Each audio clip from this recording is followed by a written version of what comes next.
As we think about this change coming our way with artificial intelligence, one social question we have to ask is are the working conditions that we're creating in this economy, are they giving people more meaningless jobs? Hi, I'm Jason Manship, host of Authentic and Agentic. Every week on this show, we break down what's happening in AI and what it means for how we work, lead, and live. Join me for a human-focused conversation that keeps you ahead of the curve. This is the Authentic and Agentic podcast on the IBJ Media Network. Hey friends, Jason Manship here from Authentic and Agentic. Glad to have you on the show today. So normally I start every episode with a rundown of what's going on in the news related to AI. Today I'm going to skip that. Why? Not because there's not news. There's always news with AI. But today I have a really special interview for you. Normally we try to keep our podcast interviews around 15, 20, 25 minutes. Cover it with a little bit of news and just kind of wrap a show. Today, I had an awesome opportunity to sit down with Meghan Sullivan and Adam Kronk from the Institute for Ethics and the Common Good at Notre Dame University.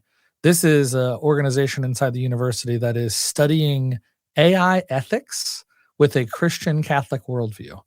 Man, it is a super cool conversation. These are philosophers. These are people that are thinking about the hard things. And if you've tuned into this show at all, you have absolutely heard us talk about we have some big problems ahead of us as a society, as individuals, as leaders, as parents, as business people. We have some big problems to solve. And so this is a marathon conversation. They were so gracious to sit down with me for 1.5 hours. We recorded the whole thing and we're going to play it for you. So tune in, listen in. I hope you love it. We're going to kick to a quick commercial break and then we'll jump right into our interview with Adam and Meghan. AI is transforming work, but too many organizations are stuck between potential and practice. Join TechPoint on February 3rd at Community Connect presented by IU Health, where Indiana's employers, innovators, and educators will come together to tackle AI adoption and the experience gap head-on. You'll hear what's working, connect to trusted resources, and leave with insights you can actually use. Reserve your spot now at techpoint.org/communityconnect. Meghan, Adam, welcome to the Authentic and Agentic podcast. Thanks for joining us today. Thanks for having us, Jason. Yeah, appreciate it. It's going to be a lot of fun. So today we're going to be talking a lot about deep philosophical issues, right? So the stuff that is in your wheelhouse. Before we get started, though, I'd like for each of you to take a moment and share a little bit about your personal journey. What drew you into philosophy? What has you thinking about ethics, and why AI and technology? I can start off, Jason. So, I'm a philosophy professor here at Notre Dame, where I've been for the last 15 years. And a few years ago, became the founding director for a really big interdisciplinary ethics institute here on campus called the Institute for Ethics and the Common Good. And it's funny, when I was in high school, a lot of my students have never met a philosopher before they have me in their big intro class freshman year. When I was in high school, my best friend's dad was actually a philosophy professor. And I can remember, a lot of people think this story will go and I was so inspired at age 14 by the power of philosophy. And totally the opposite. I remember as a high school student thinking, philosophers, they're completely out of touch. I have no clue what this person's job is and why he had to get 3 degrees in order to do it. Really, when I was a young person, I thought philosophy was this very, very abstract discipline. It's like reading books by dead people. And there is a lot of reading books by dead people. But when I got to college, my very first semester, I took a course on applied ethics, where the professor every week would come in front of us and she would just give us a really gnarly question about life. I remember one of the first essays we had to write was, is suicide ever morally permissible? Could you ever commit suicide and it be moral? And I remember going to her office hours and being like, are we allowed to talk about this and think about this? This is a really spicy, difficult topic. And she's like, not only are you allowed to think about it, but you have to think about it. If you want to pass this class, you need to really sit down and wrestle with the arguments for this question and demonstrate to me that you've really paid attention to it. And I remember being 18 years old and just thinking if this is what philosophy is, this is electric. It's just this invitation to think really seriously about the kinds of questions that we want to know the answer to so that we can live better lives. And so that kind of powered me to go on to graduate school, and it's definitely powered what gets me excited every day about teaching here at Notre Dame. That's awesome. Adam, how about you? Yep, I've got a quite circuitous route, very different story, and I would say to call me a philosopher is in itself maybe a bit of a stretch, but You got a philosopher's beard. that's right. Yeah, I at You least might not look be able to like see it on the podcast. I look like I might be a philosopher. So I was always a really curious student. I love school. I love reading books and writing papers, and I'm just like an intellectually curious person, kind of on whatever topic. My my career path has been almost exclusively in social service work, whether it's with homeless folks or schools, both domestically and abroad. I helped run a small educational NGO over in Cambodia for a while. I've always been one of these people who's just like obsessed with how can I try to make a positive impact on the world and how can I do it on scale? How can I do it not on scale? How can I do it in a very one-on-one, genuine encounter kind of way? And just experimenting with that balance. So I started out my career as a high school English teacher. It's still to this day, I would say, one of the reasons I think it's one of the best jobs is because you spend the highest percentage of your day actually doing the thing that you're about and not just like meetings and emails about the thing. Um, but I've ended up and I've been involved in a couple of different ways with the business world, either preparing and working with business students, or even working for a Fortune 500 publicly traded company myself, and that really taught me a ton about what the real pressures and constraints are that are out there when philosophers are sitting there kind of saying, "I wonder why people are doing this and they're not doing that." So I think grounding the theory in practical reality has been a big help, and it's just very clear now that we're in a really exciting, disruptive time, and there's a ton of overdue change that's going to happen. There's some things that are probably bad that are going to happen if we're not pretty thoughtful about it. And when you read history and you say, "I wonder why they didn't get it right then," maybe it's because people didn't say didn't stand up and say, we need to be thoughtful about this, and so that it's been a really good fit working with Megan and the rest of the Institute team. And yes, AI is kind of everywhere all the time, sucking up all the oxygen in the room. As we'll talk about on this podcast today, our angle is really more about the human formation side of that. AI is the reason we're working on it, but you could kind of like it was ever thus, right? These are the eternal questions to which philosophy and frankly the gospel message have some really helpful answers Yep. that we think people are curious for and needing today. That's great. And so as you think through that journey that you both shared, at what point in time, or maybe was there a light bulb moment where you said, "Wow, AI in particular really needs some fresh ethical thinking on this"? So I know you're really diving into the human flourishing side of this, but when did AI really cross your screens and say, "Wow, this is something we need to go deeper on, and we need to kind of own this or lean in here"? You want to take that, Megan? I think that Minerva dialogue story is a real good like eye opener one for folks, but up to you.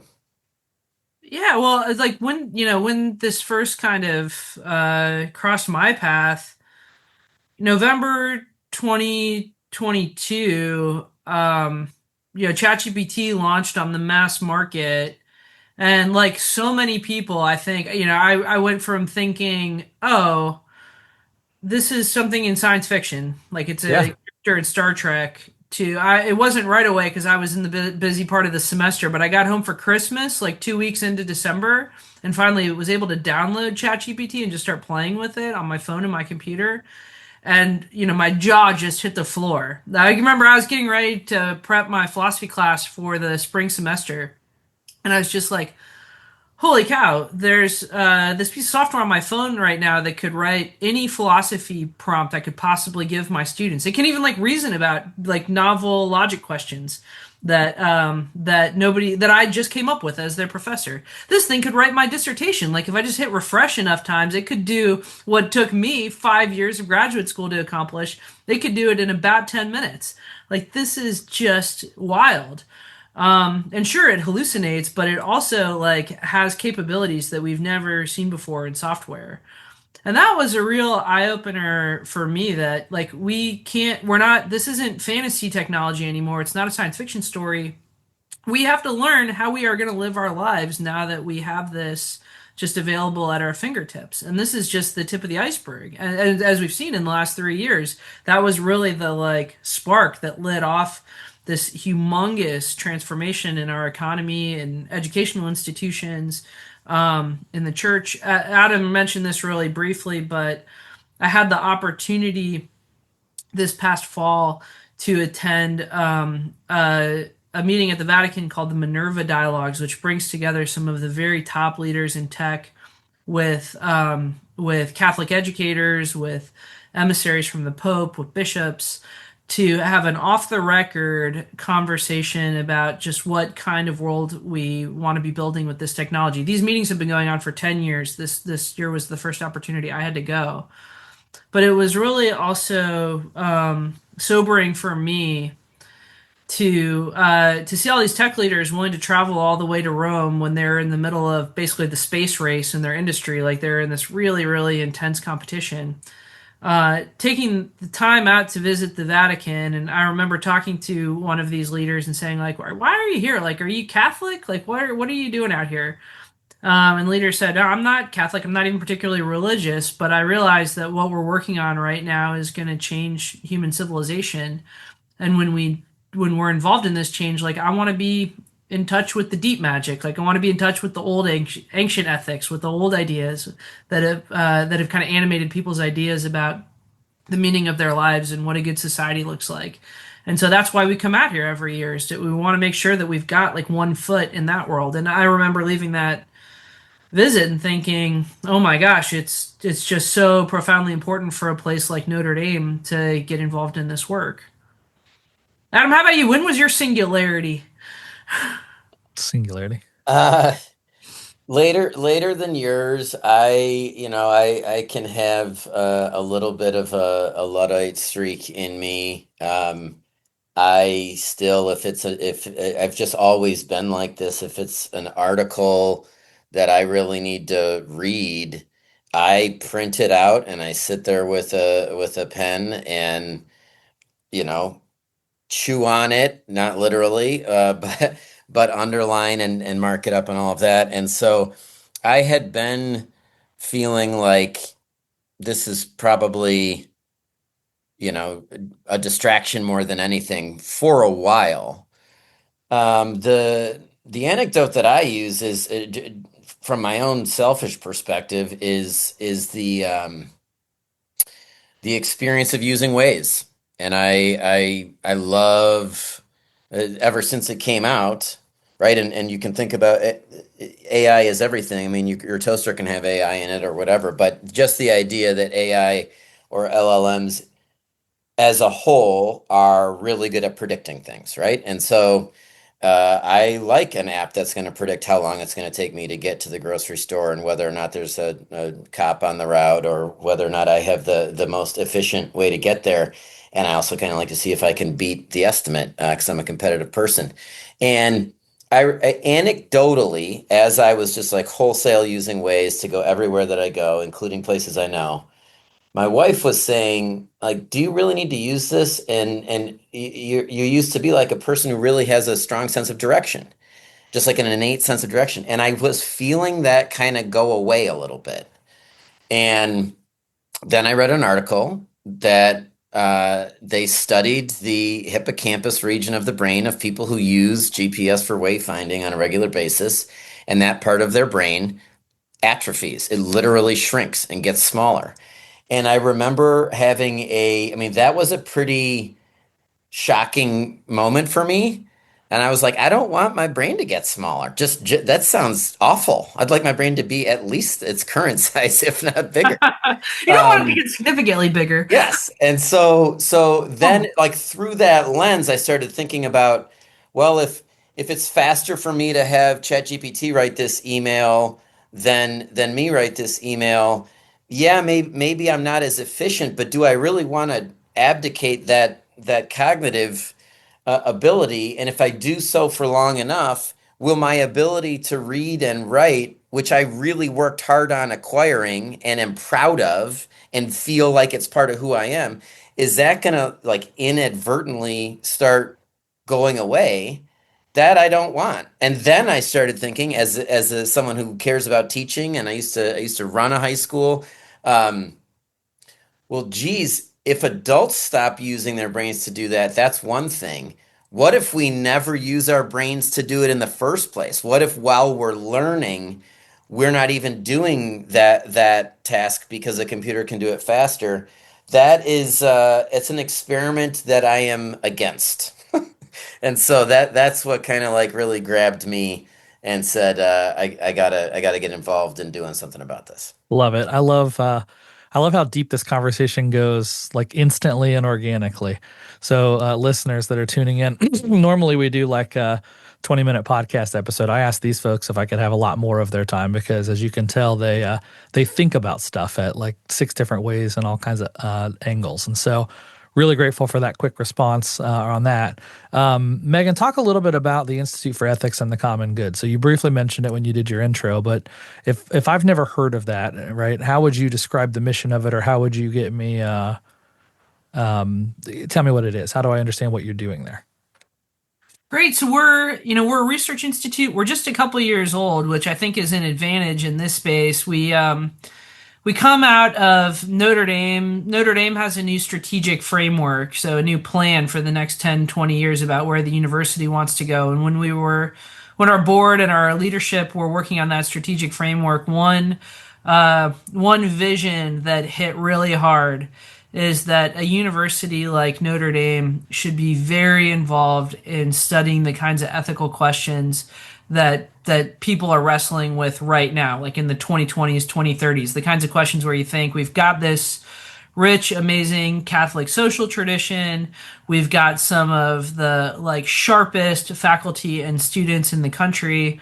The world needs universities right now to be willing to help tackle these kinds of questions. We have ethical problems up our wazoo right now. We certainly need places where people can take a step back and really think deeply about them and form their consciences. And Notre Dame should be in that role.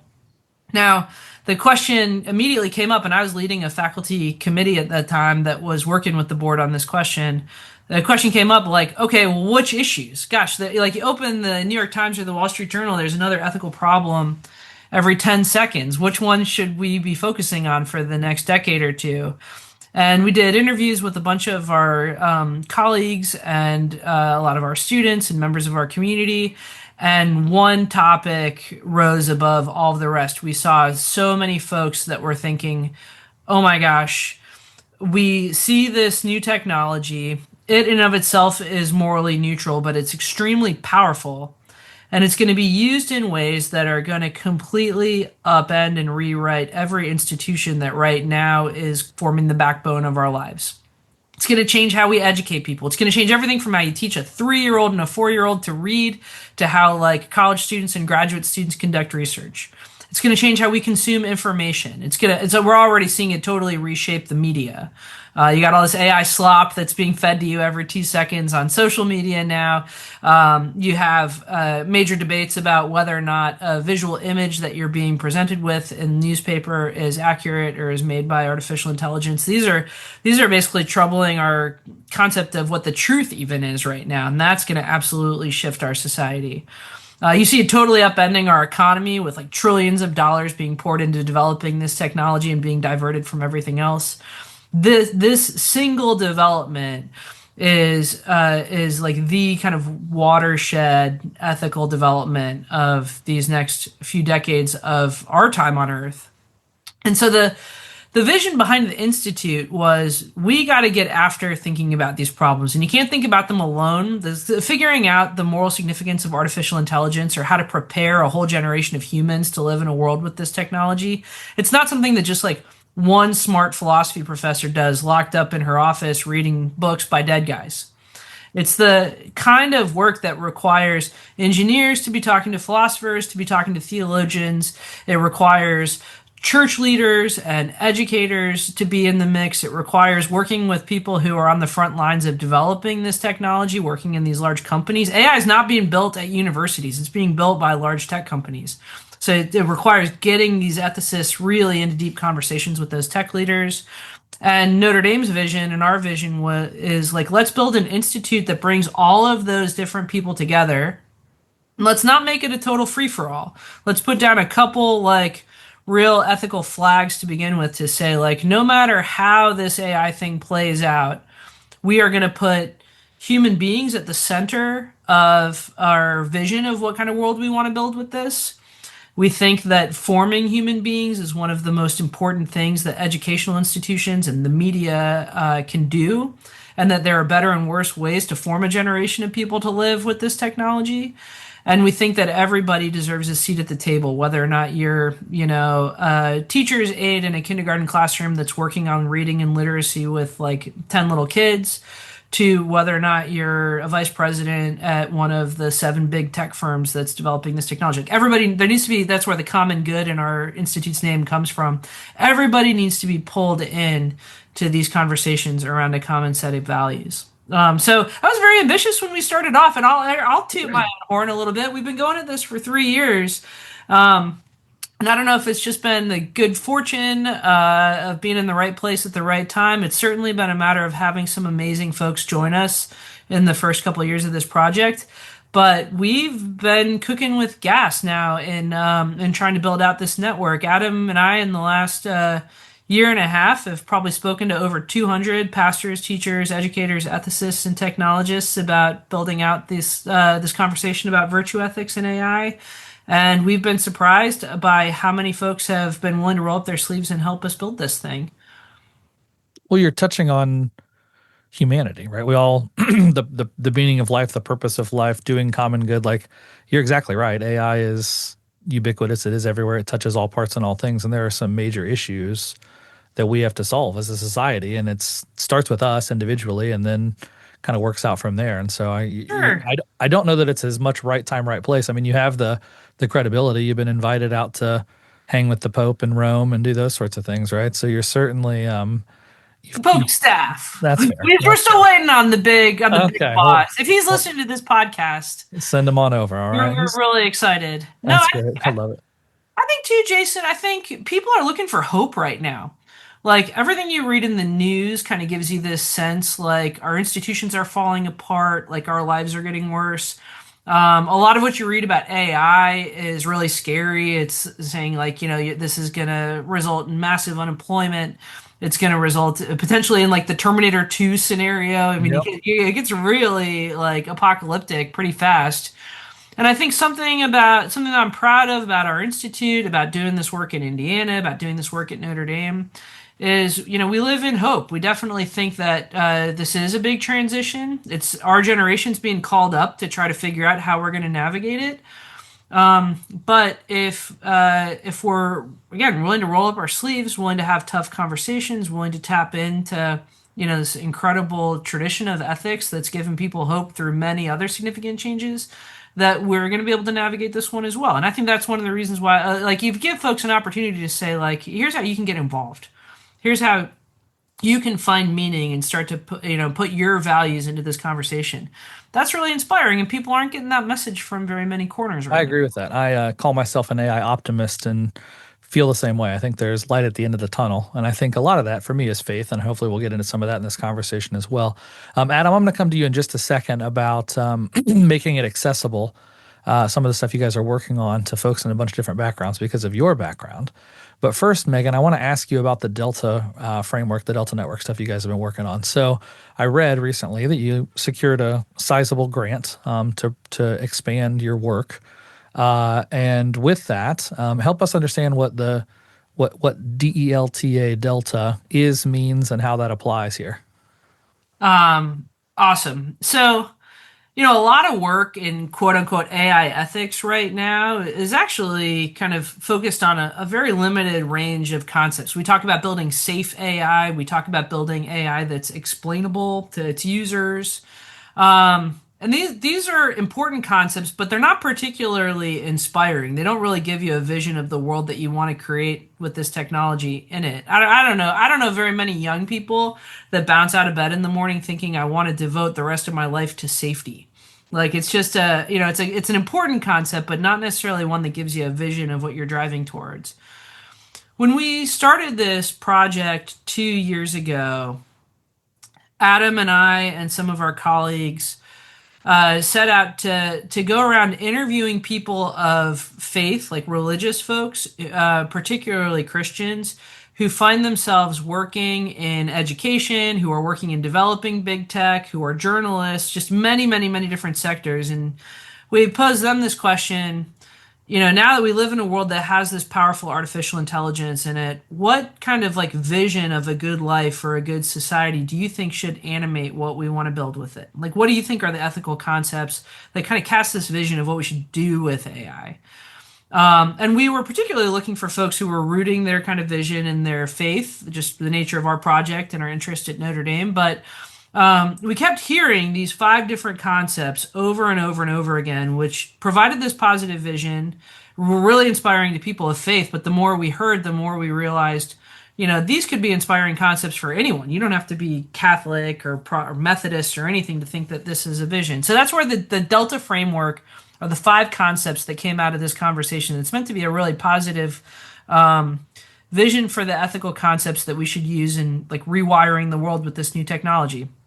So I'll go really fast through it, and then of course we can chat about any more of the concepts if you're interested. And your listeners can also find some great material on YouTube of us kind of walking through this framework. If Yeah, your video on this is awesome. Maybe we could link to it in the Yeah, we'll do or something. So Delta, it's an acronym, easy to remember, hard to forget. D is for dignity. Human dignity is just at the absolute center of ethics. And when we imagine what it's going to be like to build an ethical world and to live good lives with this technology, we have to put human beings at the very center of our concern. If you thought that what makes human beings special is our ability to think abstract thoughts or to be able to solve problems really efficiently, AI is causing some big problems for you right now because now there are non-human pieces of software that you can download on your phone that seemingly have the capacity to do that. And our vision, and the vision of many of the folks we've been talking to, is that the dawn of the era of AI is also an invitation to think that human dignity runs so much deeper than just your ability to solve problems efficiently or to think abstract thoughts. Like there's something even more fundamental about what makes us special that needs to be at the center of ethics. So that's the first big one. E, embodiment. It sounds kind of science fiction-y, but we got to constantly remind people that you are not just a piece of software. Like you are not your emails or your data. You can't be uploaded into a piece of software. You're an embodied human being that lives in a physical place, that engages with people using your senses. The last 25 years of the internet revolution and social media have made so much of our lives disembodied. As we navigate this turn to artificial intelligence, we got to remember that first and foremost, we're people that live in embodied, embedded communities, and that this is what gives our life meaning. And we got to preserve space for that. We can't let our entire lives be sucked into these digital disembodied realms. There need to be appropriate boundaries. L, this is my favorite, love. Like the very essence of our ethical lives is not about being efficient. It's not about optimizing our ability to solve problems. It's not about making rational trade-offs about who should be set aside or sacrificed for the greater good. The very essence of our moral obligations to one another are found in this commandment to love each other. And love is at the very center of what we hope for in our lives. As we look at one of the most wacky things about AI is its capacity to simulate human emotions. The way Adam puts it is it's how anthropic it is. Like literally, one of the major companies is called Anthropic, but it's designed to simulate human personality and human relations. And there's a huge risk that as we now grow a whole generation of human beings with this human simulacrum right in their midst, that they're not really going to learn how to love humans with dignity anymore. And we should build this technology in such a way that we preserve space for love. T, transcendence. Again, you wish you didn't have to say this, but you got to say it even louder now. There is objective truth in the world. Like truth isn't just whatever we scream the loudest on the internet. It's out there. It's something that we have to like want to find and discover.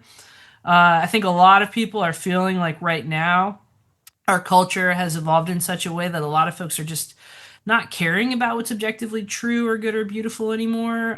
That's a terrible direction for our world to go in. And as AI becomes one of the prominent ways in which we get information about the world, we've got to constantly remind ourselves that there's an objective reality, truth out there that we've got to keep both of our hands around.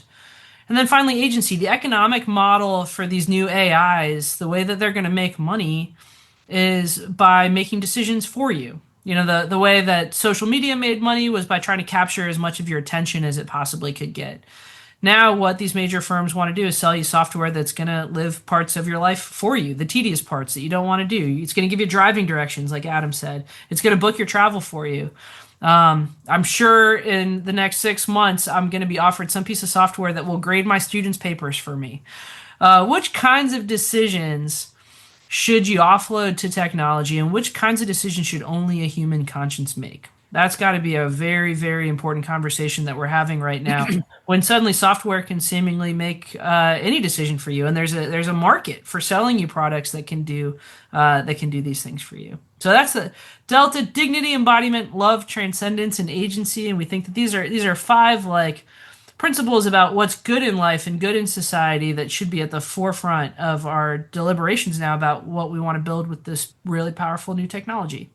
Yeah, and I think you you really nailed it. I mean, that's if anyone's been in the world of branding or pulling stuff together, like helping to communicate complex topics in tight acronyms. I mean, that's very exceptionally well done, right? I mean, every one of those is meaningful, impactful, and tells a story.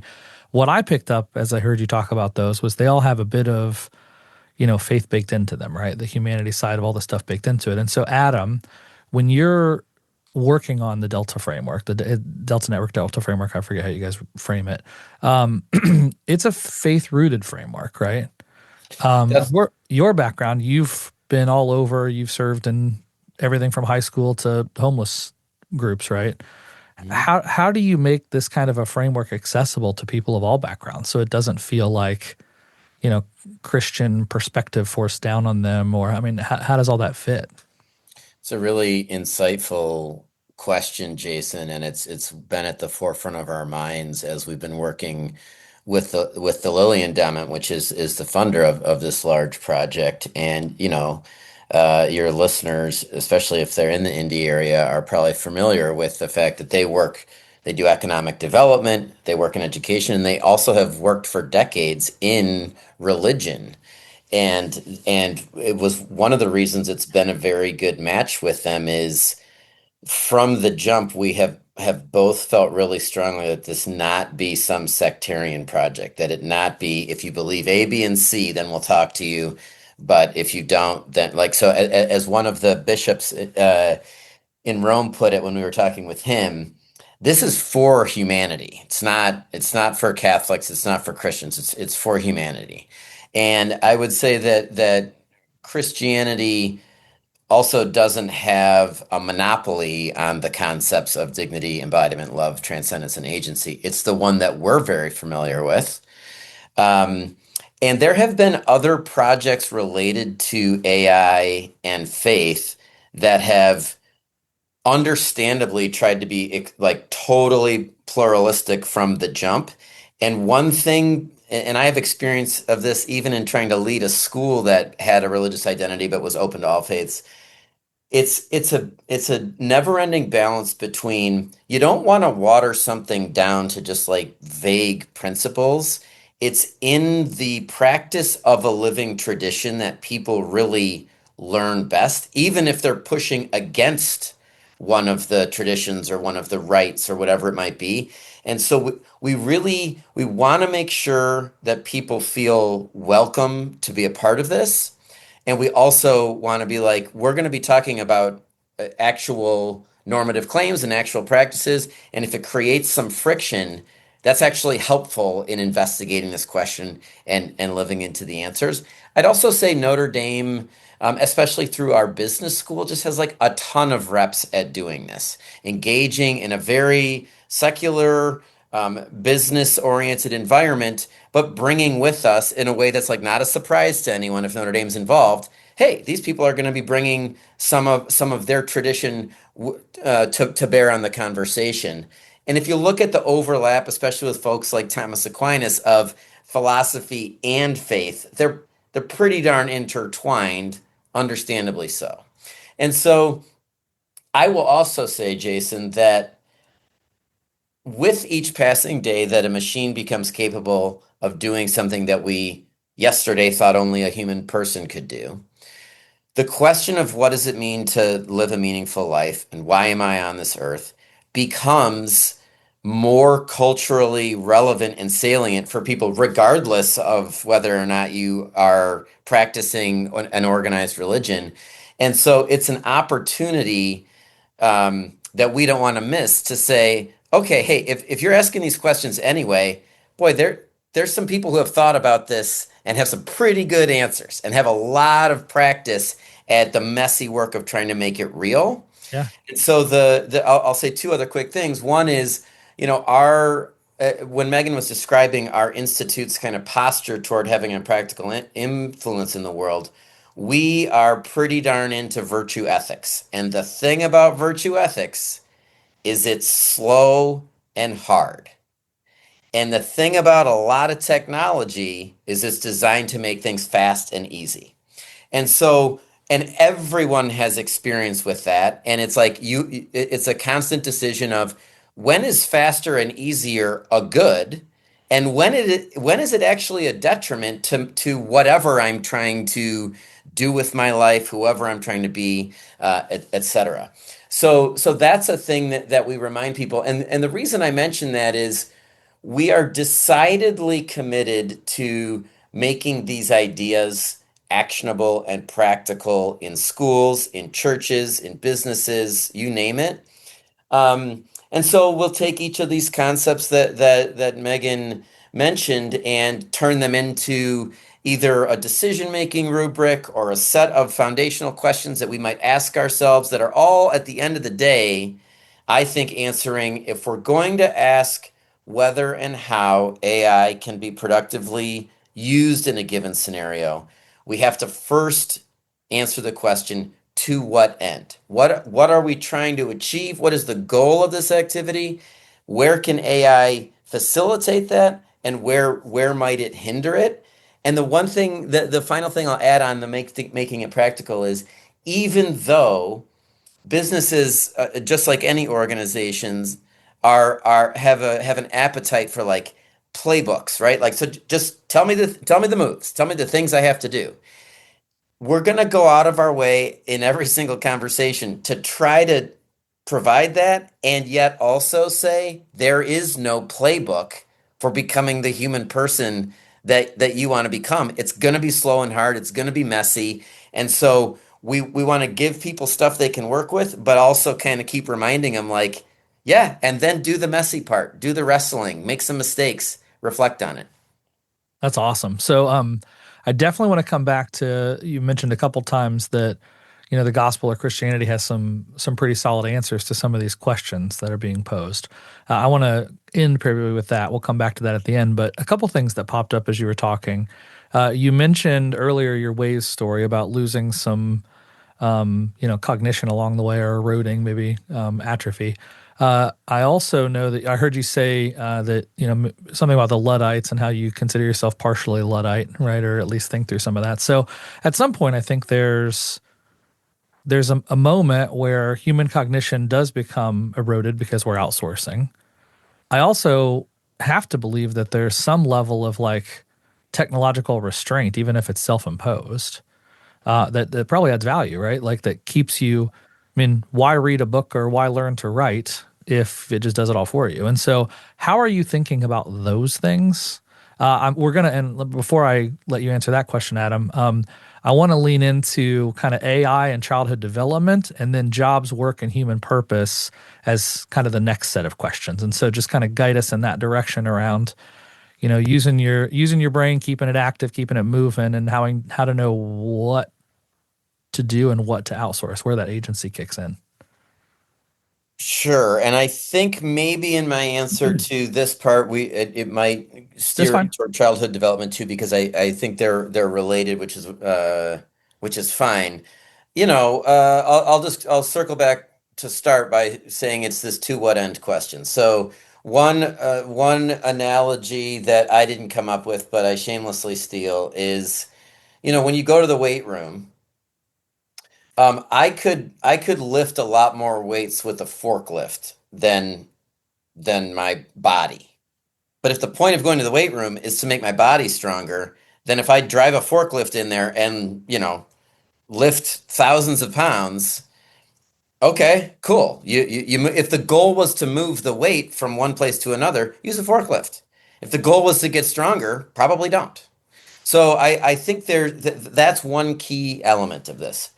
The other one, and Megan alluded to this, is I believe a huge one of the main, like the locus of the moral risk here is in the anthropomorphization of the tool itself. It is in making it feel like I'm having a human interaction when I'm not. And goodness, these chat bots are very, very good. I mean, I actually know that this isn't a person on the other end, and I'm still really tempted to say please and thank you to it. When it returns some very useful answer. Um, and so now think about this. When it comes to learning, um, and Megan alluded to, teaching a child to read. When the three of us were first having our research projects in grade school and middle school, and it was so hard, and we had to learn to use something called the card catalog, like Oh yeah. using the Dewey Decimal System, right? And that is undeniably that's ed tech. That is a piece of educational technology. And what it did was make our research more efficient. Instead of go read every book in the library or open it and thumb through it, we knew which row to go down, which shelf to look on, and start. And at no point when we were using that piece of educational technology did we think we were interacting with a human. I knew when my teacher was talking to me, when my parents were talking to me, and then I knew when I was just interacting with an inanimate object that was helping make my research more efficient. Now that line is getting like really, really blurred. And I think that's something we have to be decidedly circumspect about and kind of making sure that we're understanding what ought to be done, or just being at least intentional about, do I want a person to help me learn this skill, acquire this thing, do this research? I'm not saying that we should not use the power of large language models to accelerate research. But I'm saying we have to be very intentional about what type of research it is, what I'm learning as the person trying to conduct the research, how I'm being formed or changed or warped or influenced. Um, that I think and I'll say that I think a lot of the discernment on this is too simplistic. It's either yank the plug out of the wall and just go read books in the corner, or abdicate the whole process and let's just figure out how I can be as productive as possible. And there has to be, Well, it gets messy in the gray area. It's and easy to that's where pick we a side. that's where we have to be living. Okay. Megan, any additional thoughts on that? No, I think Adam nailed it.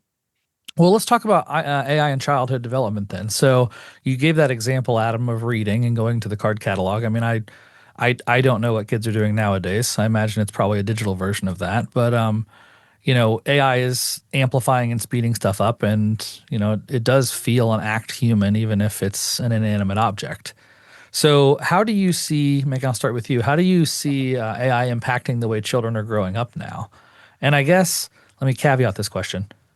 How is it different than social media? Because I have a 10-year-old and a 12-year-old, and I'm witnessing social media, I'm witnessing YouTube, I'm witnessing their addiction to tablets and technology, right? And I think it's kind of hollowing out a generation of people, maybe multiple generations of people. How are we thinking about this as it relates to AI specifically? I think it's a great question, and our team has been very inspired by Jonathan Haidt's work on this. You think about one particular scholar who was really ahead of the curve. Haidt wrote The Anxious Generation, thinking about the effects of social media on young people and the kind of norms that we have around parenting and developing young people in this era. And that book came out, and it became immediately applicable to the kinds Must of read, debates. must read if you have Yeah, children. must read, totally must read, and it's very he does a great job of drawing philosophical, psychological data, sociological data into one place, but also just giving you really practical guidance. So like, here's what you should do right now if you want to do a better job preparing your children for this world. One thing that struck out to me, we've been spending a lot of time talking to teachers and parents, especially in big tech hubs. Our institute's been doing a lot of work in like Boston and New England and out in Silicon Valley. And we had a conversation a couple months ago with a high school teacher out there that has just like lodged in my brain because I think it captures the big difference between the era of AI and social media. We were talking with this teacher, and we were asking him, a lot of your students, their parents are working in the tech industry. They're making these products that they're putting on the market. And one of the things that we heard in the era of social media is that many of the engineers and corporate leaders who were developing social media would not let their own kids use their products. So they would not let their kids have a Facebook account or an Instagram account. And we asked them, is the same kind of phenomenon happening now? A lot of the parents who are working on developing these very powerful AIs don't let their own kids use them because they're worried about the ways that they might affect their children. And the teacher kind of grabbed his head and he's like, "Oh no, it's totally the opposite. These students and their parents are obsessed with using AI. Like I couldn't get them to get off of it if I wanted to." But it's terrible for their kids, and everybody recognizes that the AI is awful for their kids. The big difference is social media, Instagram, Facebook, those felt like productivity obstacles for young people. Like, it's a distraction. Your kid's on Facebook, so he's not doing his homework. Whereas AI is viewed as an essential productivity enhancer. Your Mm. kid is running this rat race of high school, and you want them to be able to write essays for 4 AP classes every night and to study for all of these exams. And it's just constantly getting faster, the treadmill of what they have to accomplish. And so these parents and families, they can't imagine not trying to supercharge their kids with artificial intelligence. They feel like if they took away this software from their kids, they're going to be left behind. And it's a very human, reaction to this current situation, but it's also deeply sad because the fundamental problem is that our culture and our schools, including our universities, are now designed in such a way that we think that a young person should be spending every waking minute of their teenage years in their 20s producing like academic outputs that have to be enhanced with artificial intelligence, that we shouldn't be creating any time or space for them to develop their inner lives, for them to develop interests that couldn't possibly be enhanced by artificial intelligence. And you got to think, like, how much longer can we go down this road? Like, how can this be our vision of what a good education is? How much longer can this last before we've got just a generation of very burnt out humans that have this technology at their fingertips, but, don't have any sense of their own self worth, don't have the capacity to love or have authentic relationships with others, don't have the capacity to like challenge or look up from their screens or imagine a world outside of what the technology is showing them. And that's like that's a harrowing thought to think that our all of our places of formation are now gearing up the What drives that? What's the core? Is that just competition and wanting to win? Is that like wealth building generationally? Like why do parents and you and I guess I don't even know. Like why do people have to forego the love and all the other things you just mentioned and focus on? I mean, what's the core there? I got my theories about this, but I want to hear Adam's hot take. I bet Adam's got a take on this. Let's hear it. Like, why are we like this? Adam used to be a high school principal, so he's a dad, so he's seen this in Sure. every dimension. Yeah, well, I'll say I will answer that question in a second, but you started your question for Megan, Jason, by saying I don't know if the kids are they're not using the card catalog now, so what are they using? So my kids are 7, 9, 11, and 13. My 13-year-old is in seventh grade, and he's his teachers are having him dip his toe in the water of doing like research assignments, and it's the old it's not that long ago that what you had to do was say, okay, only one of your sources can be Wikipedia, blah blah blah. So I was helping my oldest kind of copy edit and make sure that he was following the assignment. And one of the things was, and it was a report about a country, and you had to answer all these questions about like what kind of animals live there, what kind of vegetation, and a thing that he noticed late in the game was that aside from just having a works cited page, at the end of each little page of the report, you were supposed to put where you got, which website you got that information from. And we were trying to go back and put in sources and figure. I was like, okay, where'd you get this information? And what I figured out was it's actually it's even worse than citing Wikipedia. When you Google something now, the first hit is actually an AI Yep. overview, right? And the AI overview is a pretty serviceable, nice to grab summary that itself is a little blend of information from several different websites. Sometimes you can click the expand button and go click on the hyperlinks. But I was trying to ask him, which website did you find this information on? Because none of the ones that we're clicking on have everything that you have in this paragraph. And it's the AI overview that he was actually using as his source. So I'll just say, talk about the opposite of the card catalog thing. Like even to be able to, and these are non-controversial facts. They're just, is there a zebra in that country or not? I would just say that's the water that we're swimming in right now. And that is legitimately an epistemic emergency, if you ask me. So bracket that. Why is it that we're so obsessed with Well, you asked the question to what end, right? It feels like it plays out here. So yes. what's the end? So Parents, students, so like what's our goal here?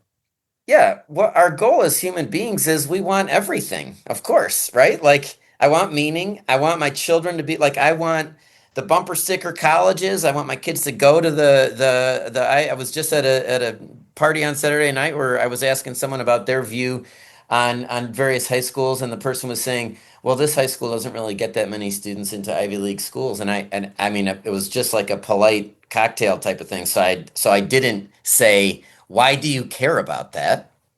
But the to what end? I think it is at the end of the day the relevant question, and I should be careful to point out.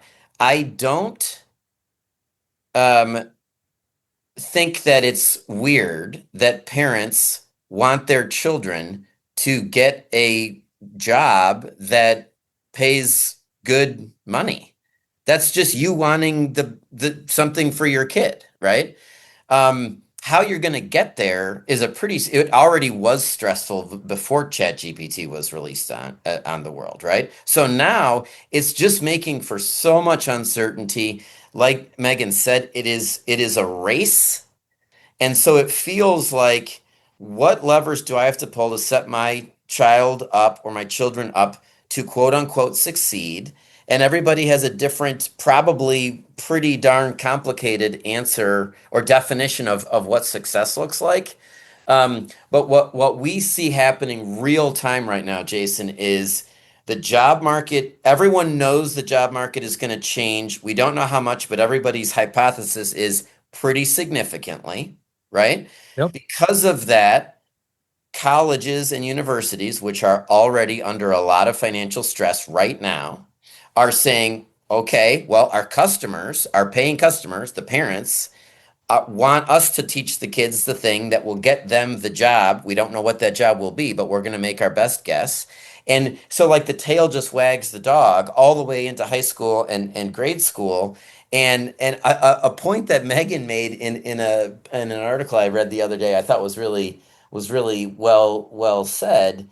You know, it's not like when the search engine came out, people were like, we're going to need to teach you how to use this search engine, right? Like it really doesn't take that long to figure that out. Your iPhone doesn't come with an instruction manual. It doesn't take that long to find out. So people, and this is probably, there are people listening to this who will definitely disagree with what I'm going to say. I think the idea of like AI literacy, we're going to really need to teach these people how to use AI. Eh, I mean, that part is details. That is context specific. That is your employer can definitely teach you what they want you to know. That first of all, you don't need to know how to program it. That's for darn sure, right?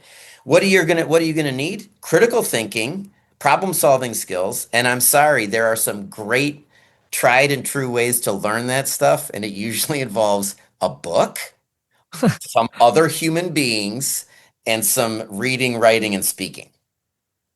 I would Yeah. just been Adam and I have been planning an event here in South Bend in February that we're calling the Dignity of Learning Dinner, where we're basically getting a bunch of K-12 teachers, college professors, and university administrators together for a totally analog dinner. Be real humans eating dinner in person, talking about this question: what do we really believe is like the human dignity in learning environments right now? Like what is like essential to the good life for young people that require certain kinds of conditions for learning? And right now, and this is what I picked up on when we talked to that teacher out in California, right now things are really topsy-turvy.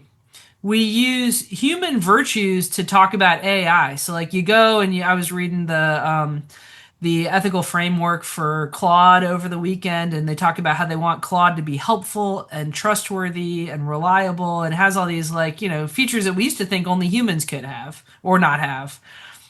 We use all these human concepts to talk about the AIs right now, especially in ethics in the ethics world. And we use all these computer concepts to talk about young people. We talk about how much bandwidth do they have? Are they burnt out? Like electronics adjectives are what we're applying to them. Our current, moment, and maybe this started at the pandemic, maybe it's been going for a long time and we're just now noticing it. But our current moment is to dehumanize the young people and the learners, to use like robot language, material language to talk about them, and to try to humanize the robots and the technology. And there's just no way this ends well. We've got to equip teachers and parents and those who are working on the formation of young people to really humanize this generation of people that are gonna again inherit this world with this really powerful technology in it. And so, anyways, at this dinner, we're hoping to like really like let rip a conversation about what are the kind of values and vision that we have for young people and what they're owed in the kinds of educational contexts that are going to be powered by AI. I want to say one last thing on that exact topic, Megan, and then back to you, Jason, which is one of the outcomes of the dinner that we really are aiming for is not just a list of what not to do. We have to have a list of what to do, what things to embrace, what things to foster. And it just so happens that it's a very lousy way to motivate humans by just giving them a bunch of rules and saying, don't do all this stuff. So we need to be, among other things, articulate about and then giving real lived examples of what human flourishing can look like. What can it feel like? What do you have to do to experience it? rather than just don't do this, don't do that. I think that's great. And when I think about your to what end component, this conversation had me thinking a little bit about sports and competition. And without some rules, I mean, you have performance enhancing drugs kicking in, and people will do anything they can possibly do to get a leg up and to win. With this, there's no necessarily governing body, right? That covers all things, and so you're making these decisions on a personal level at your dinner table at home with your own family, right? In your communities and your school districts, and so it becomes tricky, I think. And some are going to have different rules and different maybe goals. I mean, some people will win at whatever cost it takes, and so I do think this is deeply personal and deeply human to try to understand how all this fits in. And then that's why I really love the work you are doing, because you guys are helping others think through some of this stuff, right? I mean, and they just sincerely, like here in Indiana, I mean, we have this humble Hoosier problem, I call it, where we just try to keep our head below the berm and not get too involved in things. And some of this stuff, I mean, it flies fast, and you better be ready to talk about it and ready to have an opinion on it. And so that's what I'm trying to do with this podcast, is to just level people up and have them hear this philosophy, this perspective from you guys, to help them think a little more about this stuff. I talk a lot about jobs. That is a fear factor for a lot of people. My common answer when people say, is AI going to take my job, is AI is not going to take your job, but somebody using it probably will, right? And maybe in the future, AI itself will take your job, depending on what your role and responsibilities are. And so I think we can all look not even too far into the future and realize that something's going to change. We can make predictions. We don't know how far that's going to go. But I mean, what role does work play in the human dignity and the flourishing side of this, right? I mean, I'm less concerned about the paychecks and the income. I think that the economy figures itself out in some way, shape, or form, and that's a much deeper, longer conversation probably for economists. But from your guys' perspective, I mean, I believe that work has meaning. I believe we were told to work and we're asked to work. And I think that's for dignity and flourishing. And so walk me through some of that. Yeah, so I can jump in here. I think that these questions about the economic transition to AI, this is where AI ethics is going to feel really real to a lot of people, because they're going to notice if it's not them, their family members who are dealing with this transition. And it's one of these topics where actually, I come from a Catholic background. The Catholic Church has been thinking about economic transitions and unemployment and the ethical significance of employment for over 100 years. It's like where the Catholic social tradition got started, was thinking about the Industrial Revolution and what kind of world we wanted to build with industry. So it's a great opportunity, and Hoosier shouldn't be humble on this point. Like, you should be excited about the opportunity to bring their values to bear on like a really big social transformation that's happening. In the Catholic tradition, work is an important part of the good life. And there are two explanations for this, and they really hit home for me. And I don't think you have to be a Catholic or a Christian to agree with this. I think it's just a beautiful philosophical vision of work. One, work is really important to us because it is how we serve the common good. Like when you're a little kid and you had chores and you had work to do, you had to unload the dishwasher. It was the way that you served the good of your family, whom you love and whom you depend on. Now in your work, like if you're making auto parts in a factory, or if you're showing up every day and teaching little kids how to read, or if you're serving food at a restaurant, one of the ways that your work is valuable is that you're creating something in the economy that wouldn't exist otherwise and that benefits the local community. And it's very important that your work have this external benefit. And so it's great if you can figure out new and efficient and cool ways to do that work. And AI is going to create some new opportunities to create new things that are going to serve the common good. The second reason why work is really important to the good life, and in the Catholic Church, we say this is the more important reason. If there's a conflict, this is the one you should pay attention to, is that your work shapes your character. It shapes the kind of person that you are. What you are, what you habitually do. That's what Aristotle says. So if you go and you show up every day in a toxic office and your job is to just like scream at your coworkers or belittle them, even if you're reluctant about that work to begin with, over time you're going to become a kind of bitter, cold person, and you should quit a job like that if that's what it's turning you into, if it's dehumanizing you. But some ways that you can be called to work can actually humanize you, can help you grow in virtue. Being a firefighter is going to help you grow in courage. Being a teacher of young kids, absolutely going to help you grow in patience, and that's going to spill over into other areas of your life.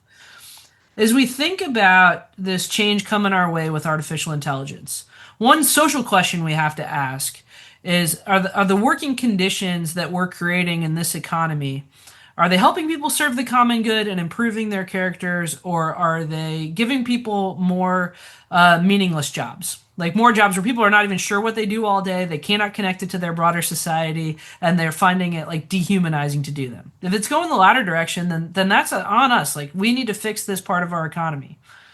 That's a really broad, really broad goal. How much power does an individual Hoosier have to change the economy on planet Earth? I don't, really tough question. But we can change our like micro economies. Maybe you're a boss at a firm that's trying to decide if you're going to switch over some task to artificial intelligence.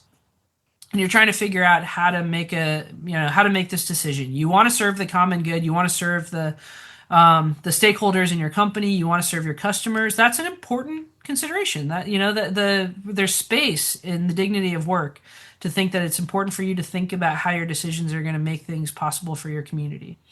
But you also have to ask this question, like, how is this going to change the character of the people that are going to engage with my company and my product? Is it going to make them worse? Is it going to make them less patient? Is it going to cause their brains to shrink?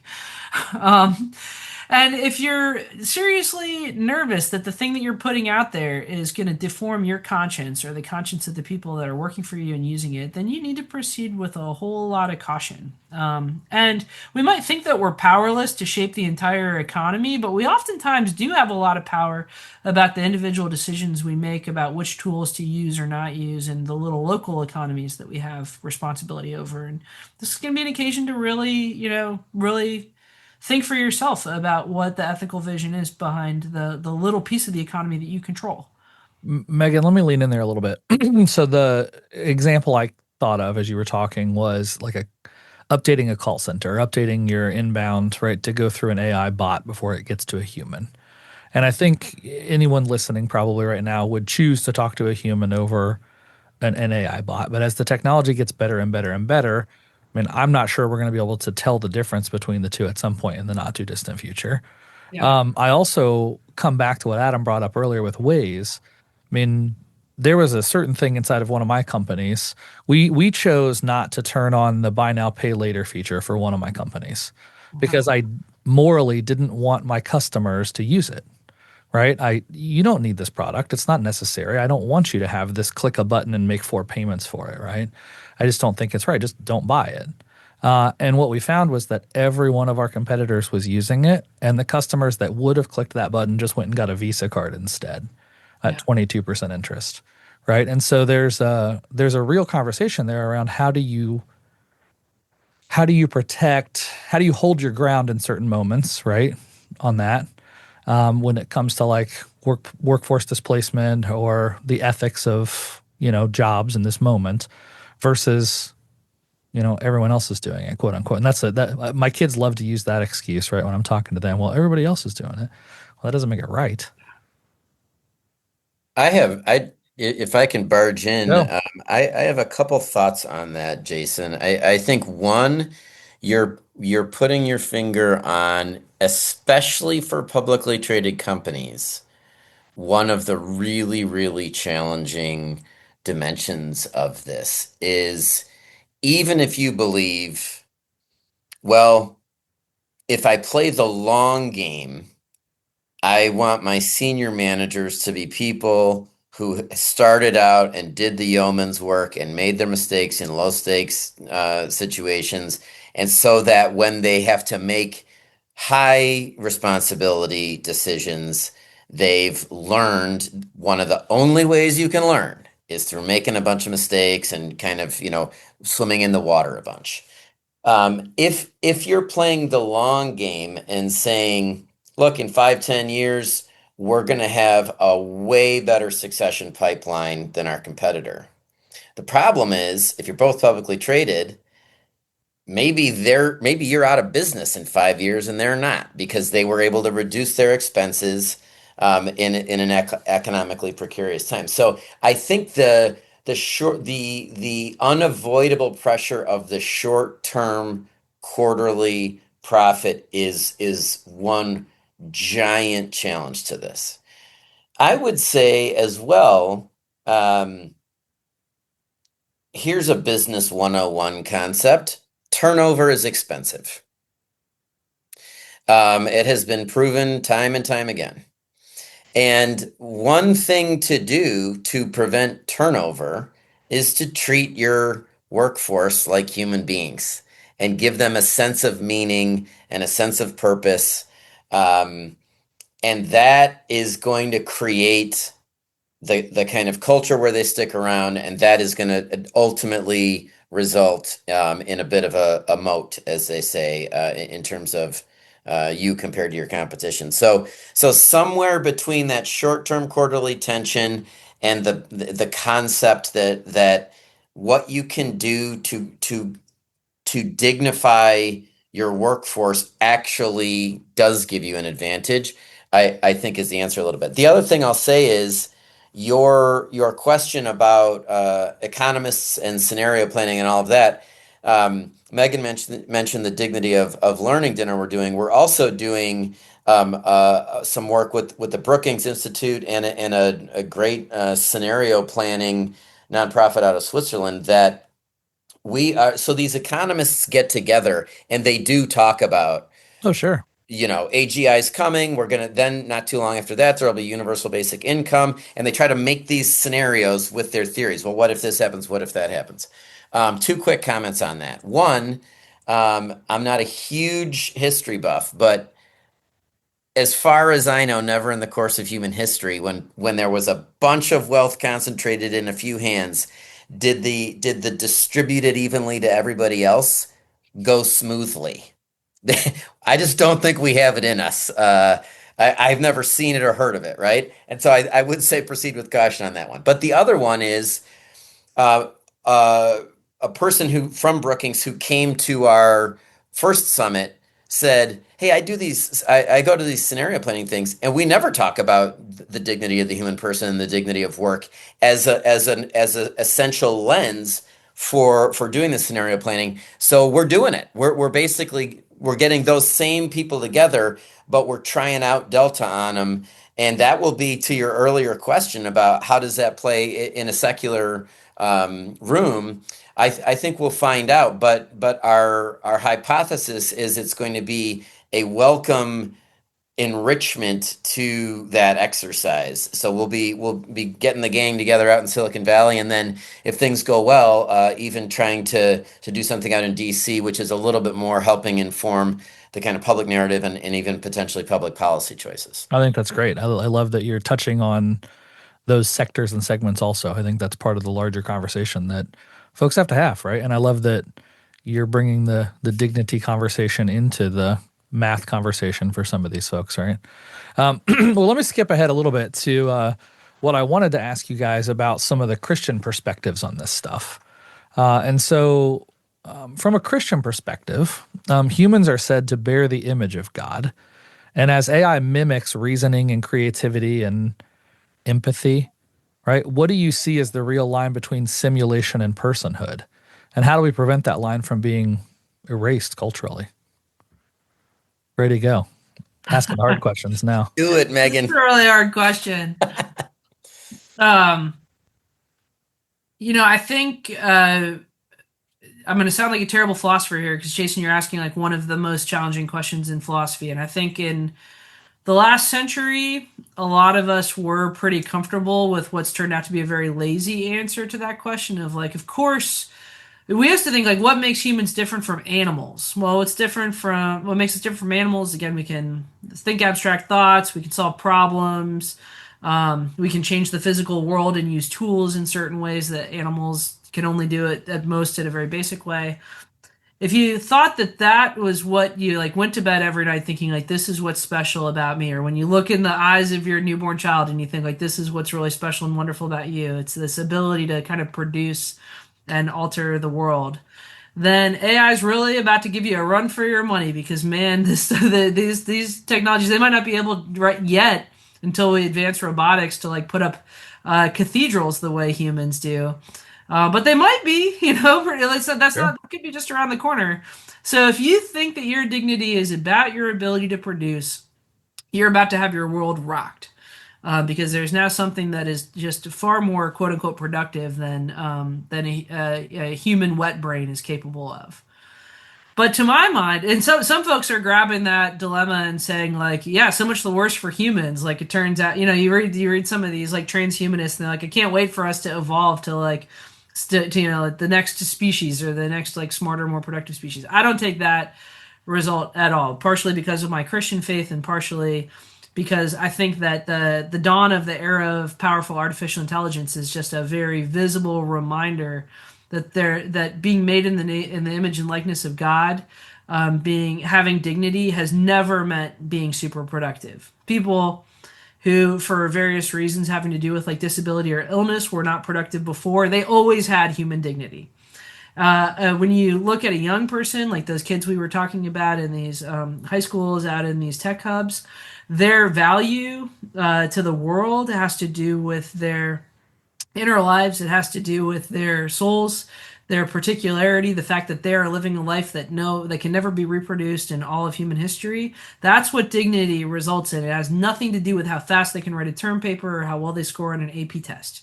And the more we can remind people that there's this kind of innate particular value to their lives rather than this production value, I think the better right now.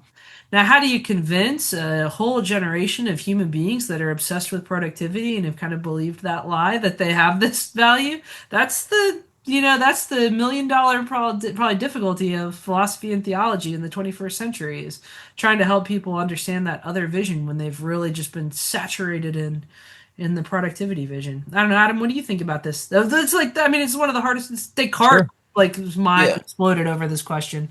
Yeah, I'll throw one other thought out there, which is, you know, what we believe as Christians is that God made us and he was like, they're just not getting this concept of love. What could I do to help them understand it better? I will become weak and vulnerable and become a human being to show them this is how it's done. And so God didn't make us and make us like better than him. He was like, let me become weak and vulnerable and tangible and watch what I do and I'll teach it to you. And I think that's a thing to like kind of keep in the center of if we're Christians and we're trying to figure this all out right now. We're made in the image and likeness of God, but it wasn't so that we could be even more powerful. It was to have the sense of being a created being who is vulnerable and weak and has these senses and can behold and cherish something. And I don't think that's a silver bullet answer. I just think for people who do share that faith, it's like a good thing to meditate on. And just kind of be like, what is that about? And if that's something, I mean, that's like a core belief of Christianity, right? And so if that's the thing that makes our faith a little bit different, um, let's not like skip past that in our daily lives. I'll just add to this. I think Adam put it beautifully. Like kind of what's also at the heart of Christian views about human dignity is whatever it is, whatever human dignity is, it has to be so important that you could have it as a baby being born in a barn, while on the run for his life with his family. Like that's whatever is important about human dignity from God's standpoint has to be possible in that situation. I've been reading this beautiful book about Jewish ethics called Judaism is About Love. And the book introduced me to this Jewish midrash, philosophical question, where somebody goes to one of their great rabbis and says, "Why did God create just one person in the beginning? Like, why didn't He create 100?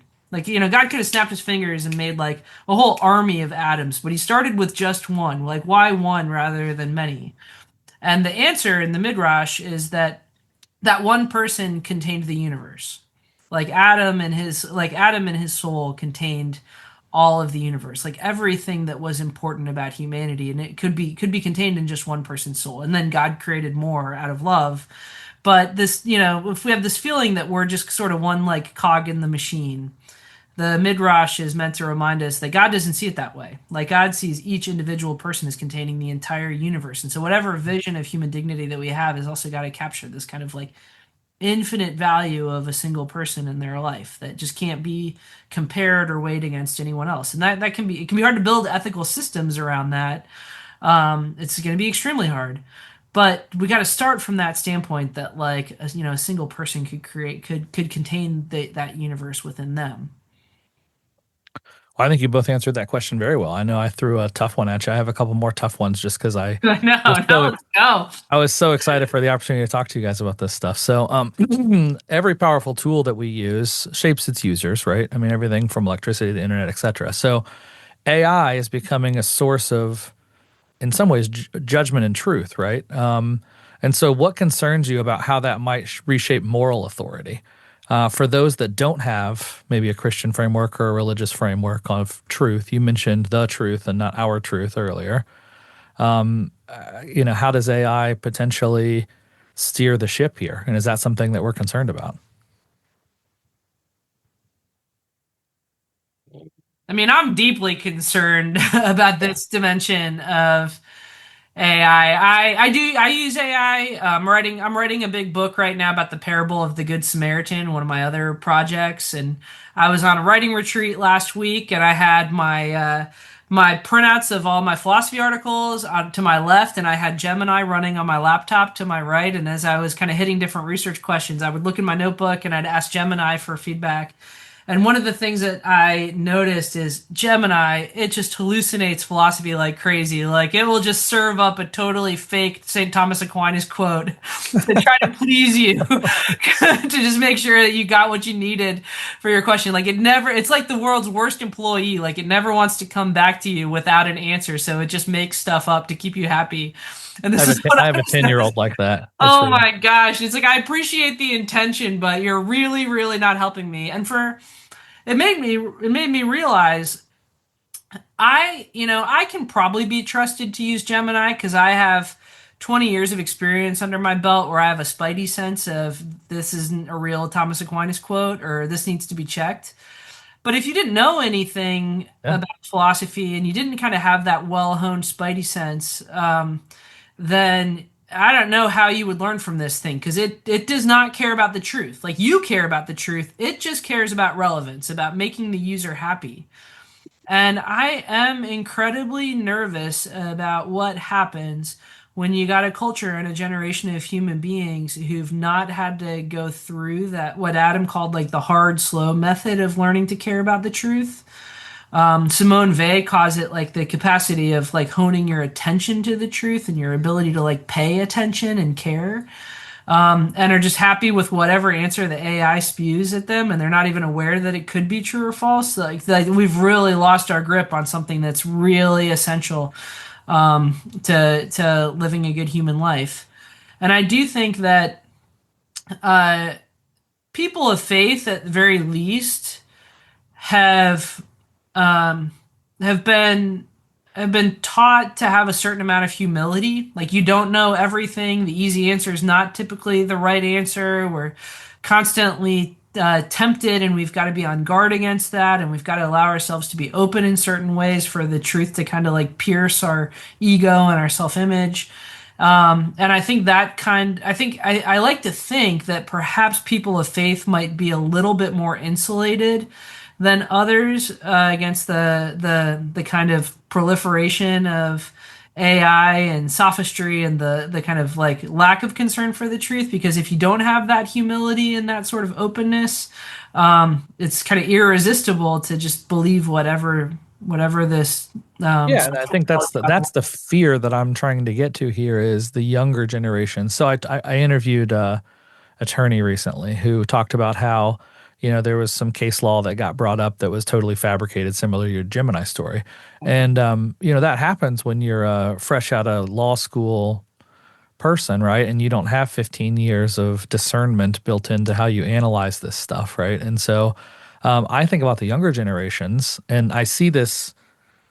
It's kind of a race to the bottom in some ways in terms of removing some of, I think you use the term wet brain, slow learning process, right? Where they're going to trust this stuff more and more and more. Who's responsible? Is it the tech companies that are responsible for making it accurate? Do they need to start saying, "Hey, we made this up"? I mean, I know it just wants to serve you, right, as a bot, but I mean, at what point do I fear for my 10 and 12-year-old kids, right, that are growing up and don't know the difference. And many times, I mean, the answer it gives you sounds on point, right? It's usually not way out in left field. It's usually like right next door, but still not true. And that's Yeah. how do you discern that if you don't have 20 years of experience like you do, Megan? Yeah, I mean, I whose responsibility is it? We're all gonna have to pick up a paintbrush on this one and just work on it, right? So parents, yes, teachers, yes, employers, yes. I don't think. I mean, yeah, I don't know. It certainly seems like a whole lot of legal regulation isn't a very realistic thing to be yearning for or waiting for, frankly, at this point. Um, but I think to some of what Megan just said, the friction is good. And I don't know that we're really, this is going to make me sound like a grumpy old man. I don't know. I think right now the kind of prevailing winds in our current society, I don't know that there's that much hunger for the truth. I think people are okay. That, like, it's almost like, well, maybe people cared about that before. I don't know how much I care about it. I just care about how I feel and what my level of comfort is, or my appetite for outrage or whatever it might be. And I think if you zoom way out, Megan's more well read on this than I am, but um, there are movements like this in history where, like, we have as a human race survived people kind of being like nobody cares about knowledge before.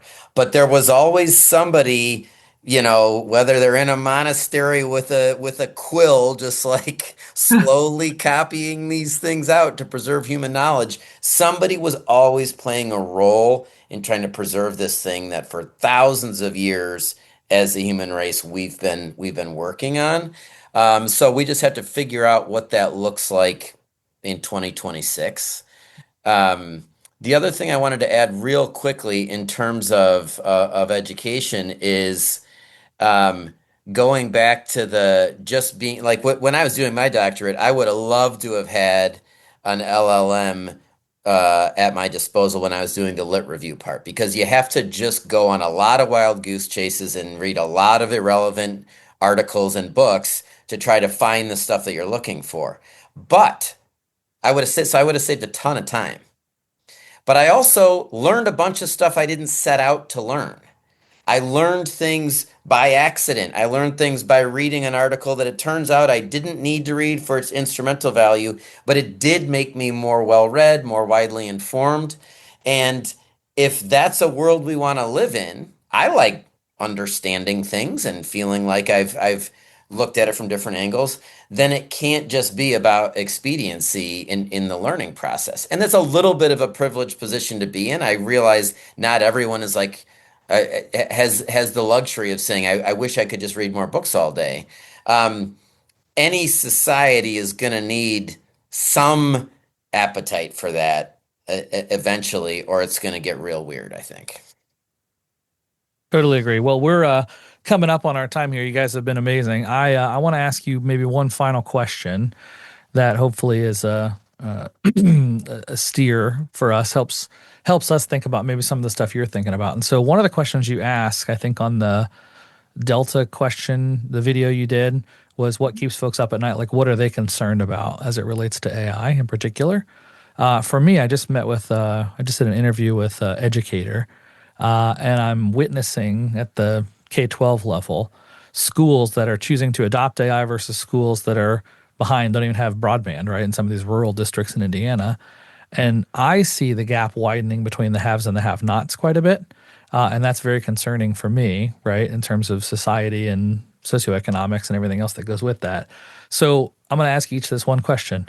What's the thing that keeps you up at night? What's the thing that you're most concerned about, maybe that there isn't a clear answer for as it relates to the ethics of AI? I got mine ready.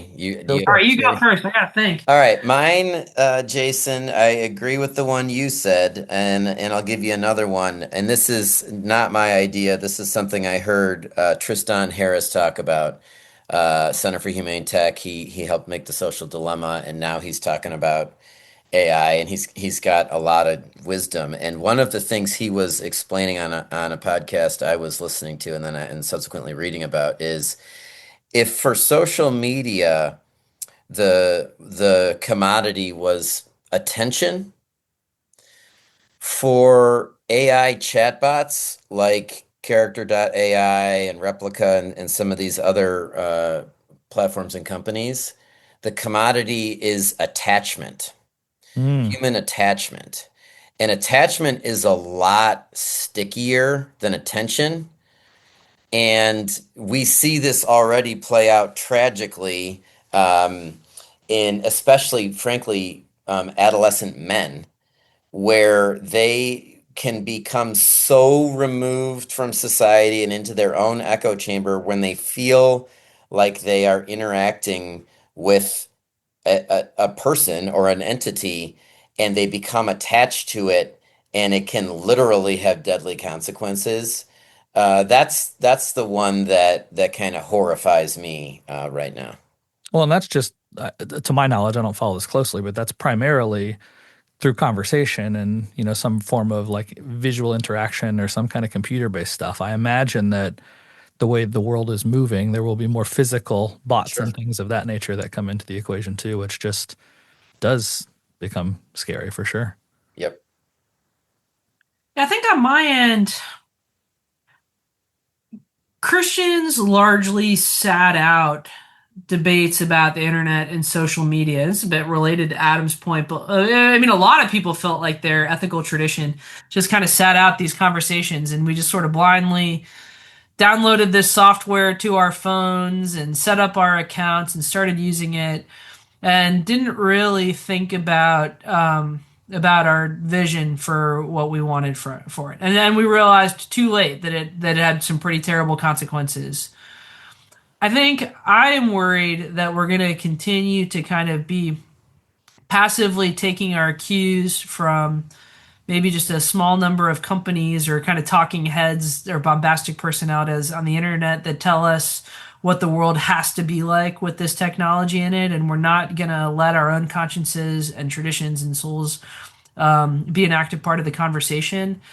And if we do that, if we just sort of let Twitter tell us what to think about the world that we build with this, or we think that we're powerless and that this certain kinds of decisions are inevitable, then it's a self-fulfilling prophecy. They will be, and things will continue to get worse. And the era of artificial intelligence will be even worse than the era of social media.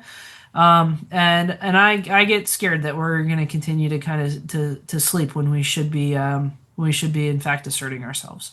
I think that's a great perspective and one that we can all be thinking about and hopefully leaning into at a personal level. So thank you both very much for your time. The one final thing I'll end with here is, how do people find out about you? How do they connect? How do they stay informed? How do they find out about what you and the Institute are doing?